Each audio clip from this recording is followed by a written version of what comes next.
जय गजानन, जय गौ माता, जय सियाराम।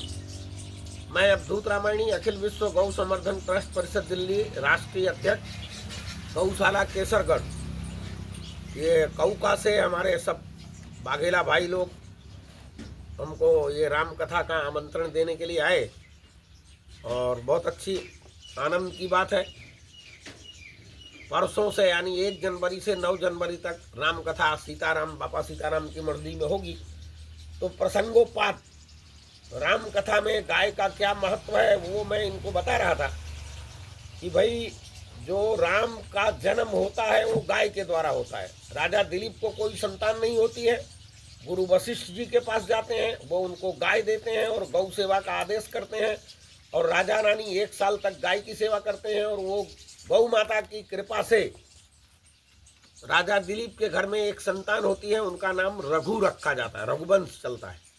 इतना ही नहीं, महाराजा दशरथ को कोई संतान नहीं होती है, वो फिर वशिष्ठ जी के पास जाते हैं, फिर वशिष्ठ जी श्रृंगी ऋषि को बुलवाते हैं और फिर यज्ञ होता है और उस यज्ञ में से अग्नि प्रकट होते हैं और अग्नि गाय के दूध में से बना हुआ खीर रानियों के लिए देते हैं और रानियां उनको खाती हैं और गाय के दूध से बने हुए खीर को माता कौशल्या, माता कैकेयी, माता सुमित्रा जब प्रसाद रूप में लेते हैं, उसमें से राम जी की उत्पत्ति हुई।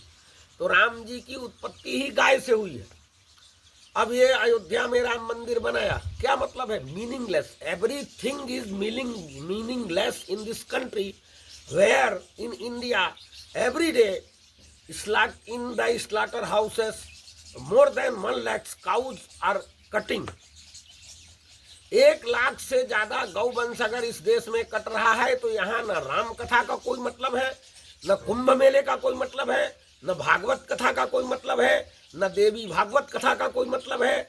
और हिंदू के लिए शंकराचार्य जी यहाँ आए थे भागवत में 2023 में, पिछले साल 14 मई को।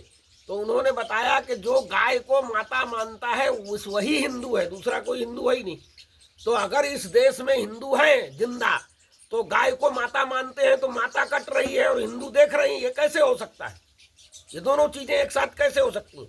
इसका मतलब या तो ये हो सकता है कि इस देश में कोई हिंदू नहीं है इसलिए गाय कट रही है, और इसका मतलब या तो ये हो सकता है कि गाय को माता नहीं मानते हैं तो माता नहीं मानते हैं तो हिंदू नहीं है।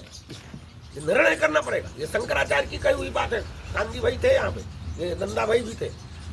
तो मेरे कहने का मतलब है, और दूसरा, आप अकेले आप लोग बाघेला नहीं हो, मैं भी बाघेला हूँ, जन्म से बाघेला हूँ, बराबर है।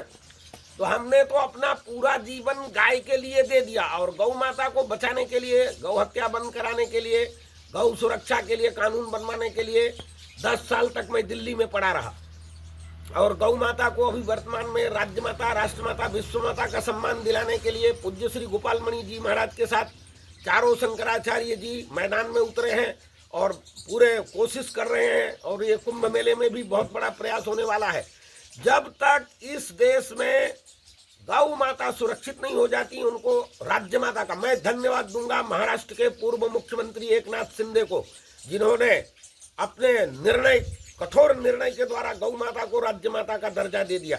मैं आज फिर अपील करता हूं कि ये भले भाजपा के सीट ज्यादा आई है लेकिन मुख्यमंत्री बनने का जो अधिकार है वो एकनाथ शिंदे का है, और एकनाथ शिंदे को वहां मुख्यमंत्री नहीं बनाओगे तो ये सरकार गिरेगी महाराष्ट्र में। लिख लो, मेरी बात ये याद रखना, रिकॉर्ड तैयार रखना। गौ माता को राज्य माता, राष्ट्र माता, विश्व माता का सम्मान मिलना ही चाहिए और मिलकर ही रहेगा। और उसके लिए हम लोग रात दिन हनुमान जी का अनुष्ठान कर रहे हैं और हनुमान जी इस काम में लगे हुए हैं। हनुमान जी का राम कथा से ज्यादा ध्यान इस समय गौ माता को बचाने में लगा हुआ है।